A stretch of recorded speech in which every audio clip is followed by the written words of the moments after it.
perfecting your character is something you can't... Impossible. But that doesn't mean you shouldn't try. Well, I should know what I shouldn't do. At least I should know what I shouldn't do, right? But you should not only know what you shouldn't do, you should have an understanding of what you should do. You can investigate what the church fathers taught, which were born around the birth of Jesus in the classical period in the Roman times, and you can look at what Christians are teaching today, and you can see that we're teaching the same thing. If we remove that authority, then all we've got is, well, you've got your good way to live and I've got my good way to live, and your good way disagrees with my good way, your good way contradicts my way, so who's going to win? Should we live like you do or should we live like we do? I'm just saying that you shouldn't feel yourself belonging to a particular fellowship or a particular denomination so strongly that you would then denigrate your brothers and sisters in Christ. God, show me. You just made a statement. Right, I'm going to get it out. Yeah. Show me where Jesus taught that there's no such thing as a bad person.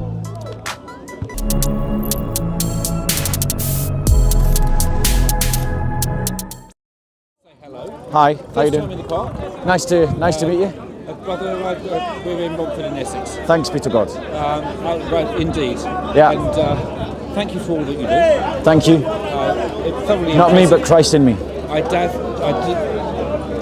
I'm praying for Kirill. I don't know what you think about Patriarch Kirill. Yeah. Because I think he's the one person who can stop the stupidity that's going on. Yeah. But he's frightened of doing so. Yeah. I think.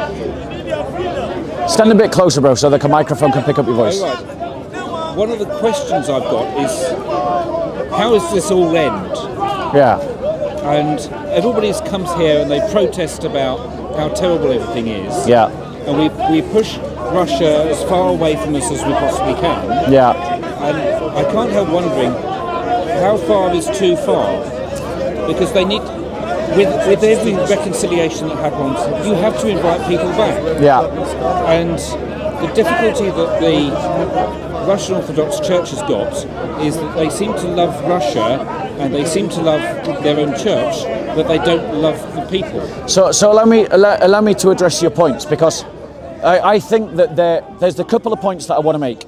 Firstly, too many Christians are allowing the British media to influence them in what they think the big agenda is. So when the media tells you that COVID is the agenda, all the Christians are talking about COVID. When the media tells you that Russia is the agenda, every Christian starts talking about Russia. Christians, our agenda starts with the church. It starts with the persecuted church particularly. And that is the agenda that we should be talking about, is how do we help the church to be triumphant over all of her enemies? And how do we help the persecuted church? How do we build Christian solidarity amongst one another? Stop going along like sheeple with the media agenda of the world. My second point. Too many Christians have a compromised identity. They link their Christian identity to some kind of nationalism, whether that nationalism be an ethnic nationalism or whether it be a civic nationalism. And that's what you're seeing in Russia and Ukraine. No, I'd agree with you. The reason why the Patriarch of Russia is going along with what the Russian state is doing is because the Russian Orthodox Church thinks of itself as Russian, not Christian. First, let me finish, because there's a number of points. I will let you come back, absolutely. So what we need to do is, if we want Christians not to fight Christians, we have to elevate the Christian identity far above national identities, so that national identities diminish into the past, so that we Christians cannot conceive of picking up a gun and fighting against another Christian. Yes. Now, the other thing you've got to remember is that the Russian Orthodox Church has only recently come out of 100 years of Soviet oppression, and every third bishop in the Russian Orthodox Church is a KGB spy. I mean, the Patriarch could be a KGB for all we know. So what we need to do is argue for a Catholic understanding of the church, that we are one people under God, and that means that our loyalty is to one another as brothers and sisters, not to the nation state. So I was going to join the British Army, and this will be where I land, and I'll let you reply. I was going to join the British Army. Then the British Army started bombing Serbian Orthodox Christians. Yeah. And I suddenly realised I can't join an army that's going to kill Christians. No. And so I rejected joining the army. Yes. And this is how we've got to think. Okay, what else do you want to say? The odd thing about the Russian problem, particularly to do with the Russian Orthodox problem, it's been going on for a very long length of time, and it's not as though that they haven't addressed this problem before, because in the Council of Constantinople in 1872, they agreed that you cannot tie the church to an ethnicity. Yeah. And to do so was actually heresy. Yes. So that, I mean, if you take Ruski Mir, the Russian world concept, which subsumes Ukrainianness into Russianness, yes, then that has to be that same heresy. Yeah, they're placing ethnicity above. I mean, the very fact that Russians speak about Holy Rus. Yes. There's no such thing as Holy Rus. No. There's a Holy Catholic and Apostolic Church. Finito. That's it. Yes. It's the church that he's made holy, not Russia. Yes. Like, you're not holy because you're Rus. You're holy because you're Christian. Yes. Now, the thing is, the Russian Orthodox Church has attempted to consecrate the institutions of Russia to the church, but or to form an uneasy alliance. But the reality is, they've fallen into the trap of, rather than demanding Orthodox politicians use state institutions for the benefit of the church, they've instead fallen into the trap of using the church for the benefit of the Russian state institutions. Yes, and they call that symphonia. Yeah, and what Henry did anyway. Henry would be another example of subserving the church to the state. Yes. So the Church of England does that often, which is... It was created in order to be a creature of the state. Totally. And so that's why as Christians, we need to change this in our minds, in our hearts, so that we identify as Christians, so that I'm united to you and unite... Catholic again. Catholic... Rewrite the walls of the Reformation. No, the thing is, when I say Catholic, I'm not talking about Roman Catholic. I'm talking about the idea of universal Christianity and the idea of a universal Christian identity. That is, with a small c. Yeah, so it's the idea of being disciples of Jesus before anything else, not disciples of the state, not disciples of culture, but disciples of Jesus. And when we do that, you find that the more a Christian draws closer to Jesus, the less important denominations are, the less important ethnicities are, the less important that nation states are. I'll give you an example. I mean, there's a guy who made an electric violin for me, and he's a lovely guy, and he ran a music shop in Birmingham, but he's Roman Catholic by upbringing, and he married a Baptist, and they go to either church, so it doesn't really matter. He plays in their band wherever, but they're Christians, and that's how it should be. And that's how it should be. It doesn't really matter which church they were in. Lower the denominational walls. And I want to be clear, I'm not saying that you shouldn't belong to a church. No. I'm just saying that you shouldn't feel yourself belonging to a particular fellowship or a particular denomination so strongly that you would then denigrate your brothers and sisters in Christ.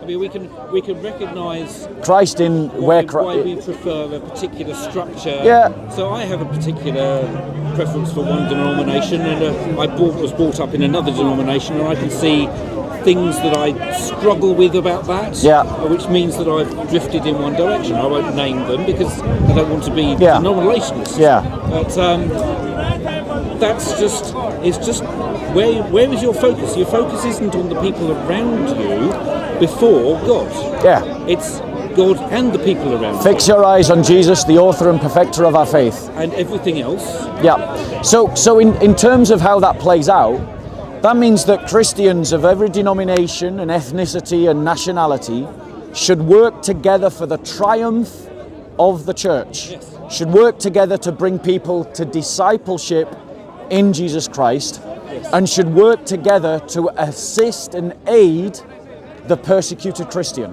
Yeah. Like Like there was a Coptic priest murdered just 2 days ago. 2 days, that's just ridiculous. Yeah? Christians can protest about BLM, why can't we protest about the persecuted church?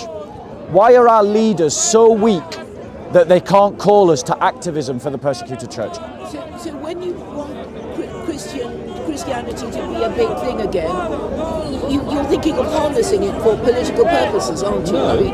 No. I'm saying that our discipleship in the Lord includes every area of our life. So it includes how you're a mother, how you're a grandmother, but it also includes how you vote and what you vote for. It also includes where you shop and what you buy. So that means that our discipleship in the Lord includes how we interact with politics. And Christianity has its own political narrative. Islam has that.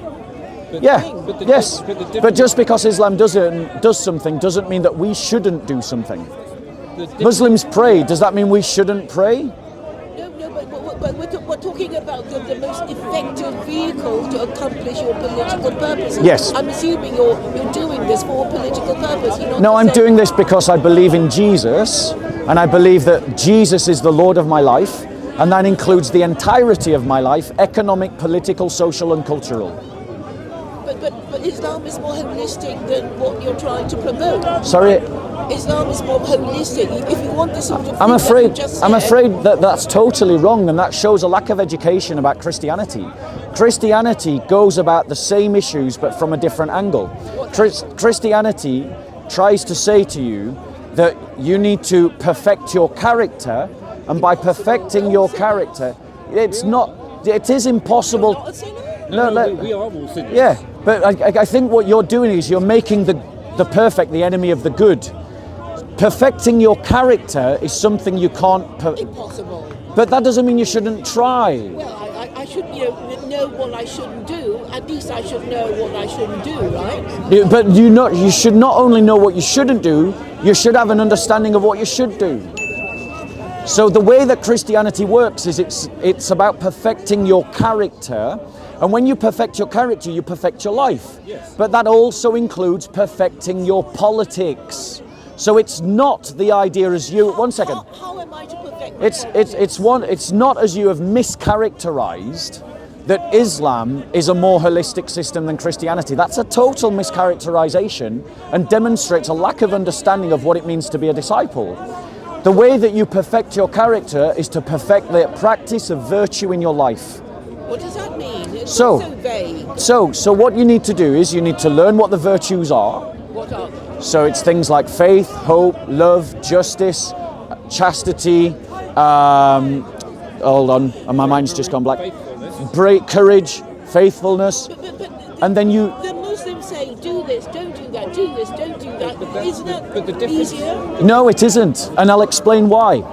Because if you have a system of laws, right, that people have to do and don't have to do, They keep their identity. the problem, I agree, and we Christians need to keep our identity, absolutely. But let me explain why what you're saying doesn't work. Because if you have a code of laws, eventually those code of laws date. They become irrelevant. It happened. It happened. Islam doesn't have the eternal laws of God. It has the opinions of men, but it's false. And I'll give you an example. The Qur'an says that when you fast from the rising of the sun, and you know the rising of the sun when you can tell a white line of the dawn from a dark line. But the fact is, you can't apply that principle everywhere. Why can't you apply that everywhere? Because the sun doesn't rise and set everywhere. So in other words... They should just use Meccan time. Right, but this is... Meccan daylight hours. So basically what that means is that they're having to adopt what the Qur'an says. They're having to change what the Qur'an says. Let them do that. Right, so that means that their system of laws are not perfect, they're man-made. Well, it's good enough. No, it isn't good enough. Said, don't let the perfect be the enemy. I'm sorry, it isn't perfect and it isn't good enough. Because a religion that has to be universal has to be something that you can apply at all times, in all places, in all conditions. Christianity, because it's about dealing with the inner character, can be applied at all times, in all places, in all conditions. But a system of laws cannot by definition be applied all the time, everywhere, in all conditions. So Christianity is a more universal system than Islam. Another example to prove the same. If I said to you, this is the most important message you're ever going to hear. Confitio Dei omnipotenti et vobis frateresque peccavi cogitatione. Is that message any good to you? You'll have to translate it. Is it any good to you? Well, I'm not Italian. Is it any good to you? I'm not Italian. So no, it isn't. I don't understand it. Exactly. So Islam is a message that's rooted to the Arabic language, which means that anyone who's not an Arab is a servant of the Arabs to tell you what God said. Whereas in Christianity, because we are talking about the message, not the words. Sure, there's English translation. But a translation isn't the Qur'an, is it? Well, I mean, the Bible was not. But the thing is, you don't understand the difference. What you're doing is you're assuming that because it's true about Islam, it must also be true about Christianity. And that's a false logic. The Christian faith is not about the words of the Bible. The Christian faith is about the story of Jesus Christ. And that story can be translated into English, which means that you can literally read the message of God in English. You're not subservient to anyone except the faithfulness of the apostolic teaching translated. But you can't have that in Islam. Translated into English, since King James. So essentially, the major difference that you have is rather than following a set of rules, we are following the example of Jesus. Amen. And the whole purpose of the life of the Christian is that we follow him, and the way that we structure our lives and the practices that we do in terms of prayer, fasting, giving to the poor and so on. Yeah, we fast as Christians. Yes. Those things we do, and we dedicate them so that God can then transform our lives so that we want to do. Yeah. And it's that transformation of our hearts that changes your natural attitude. So yes. So for example, and the world around you. So for example, I mean, I've been convicted about the state of homelessness within the last 5 to 10 years. Didn't care about the homeless before, but God's worked in my life and switched something on. And now it bothers me. It really, really bothers me because it bothered Jesus. Yeah. And that's God changing me and me allowing God to change me so that I'm more like Jesus. Himself. He kept wandering around Galilee, northern Galilee, yes, Lebanon, yes. and forward. He said that the foxes have holes and the birds have nests, but the Son of Man has no place to rest his head but the earth. But he also said that Paul will always be with us. Paul? The poor will always be with correct, us. and they are. So that was a pretty But no, it's a true statement. Yeah. The reason why the poor will always be with us. Don't worry about them. Where does Jesus say don't worry about them? No. Well, the way he was saying it in that particular context. No, no, I'm sorry, you don't know the context. The ointment, yes. No, because the apostles saying, "Wow, it cost so much money to buy that ointment." I'm sorry, but all you're demonstrating, sister, is really a lot of ignorance on this issue. Because Was I wrong about the story? you're absolutely wrong. Yes, because Christ. Why was he So sorry, one second. Let me finish. So the reality is, Christians inspired by Jesus do more for homeless around the entire world. We singularly are the most charitable community. The Catholic Church on its own, before you add on all the other churches, is the largest charity in the world, and it does the most for the poorest. Does more than the UN, does more than anyone else. The Salvation Army in this country, there's only 250,000 of them. They do more charitable work for the homeless than 4 million Muslims. So there's hardly anyone Christian in Britain anymore. Muslims, they that's a, send us money. the land. But the point is, sister, this is irrelevant to what Jesus taught. The question that you have to decide for yourself is Jesus Christ someone worth following? It doesn't matter whether there are lots of Christians or few Christians, or whether they're good Christians or bad Christians. The question is, are you a Christian? The question is, are you a disciple of Jesus? And what do you think about Jesus? I'd ask you, just out of interest, what do you think about Jesus? I mean, I find the story just getting crucified, not particularly nice. well. I mean, it's like... I mean, crucifixion's not nice. Yeah, so he got himself executed, and Christians worship him, and there are better prophets, like Moses, who came with a book. What's wrong with why is Jesus a worse prophet than Moses? Please explain. Because if I asked you, like, you know, would you like to be, if you had to choose between Muhammad and Jesus? I'd definitely choose Jesus. You'd like to be crucified, would you? I would definitely. Jesus was crucified, so he didn't. Yeah, exactly. No, Jesus. So no. So I don't have to what? Excuse me, sister. Yeah. Sister. Let me. I don't make that. Sister, let me address your point, right? Sister, let me address your point. If I followed Muhammad, I would have to accept that it's okay to have sex with children, that it's okay to sell slaves. No, sister, let me finish. If I accept, let me finish. If I accept Muhammad, I have to accept you can have sex with children, sell slaves, that you can persecute religious minorities. Hold on one second. I did this exercise, the very exercise. No, let me finish. Let me finish. Brother, let me finish. Let me finish my point. Brother, sister. Okay, do you guys want to talk to one another? That was the Spanish. Right, if you want to talk to him, go over there and talk to him. No, if you want to talk to him, go over there and talk to him, because I was having a conversation that you interrupted.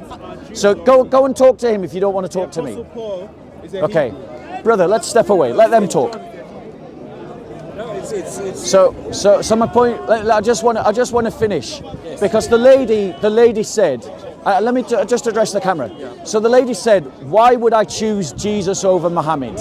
The fact of the matter is, this is exactly why I became a Christian, not a Muslim. What the lady over there doesn't understand is I actually considered being a Muslim, and I rejected becoming a Muslim because of the example of Muhammad.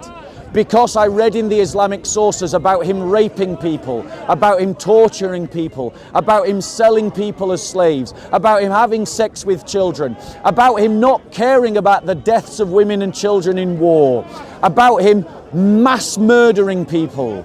But then I looked at the example of Jesus, and I saw in the example of Jesus a concrete example I could build my life on. A life of love and faith and hope, a life of chastity, courage, justice, a life of wisdom, a life of faithfulness.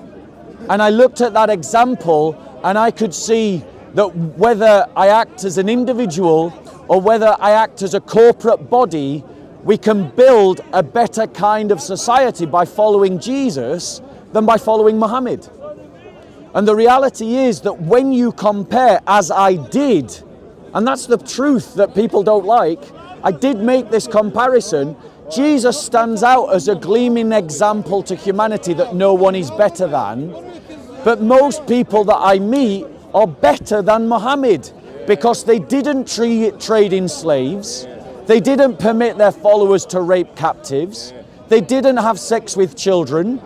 Now, when you look at Jesus and you ask people what they believe about Jesus, they say Jesus is a great man. Jesus is a great teacher, King of Kings. Well, if you believe that, follow him. If you believe that Jesus is a great teacher, why not incorporate his teachings into your life?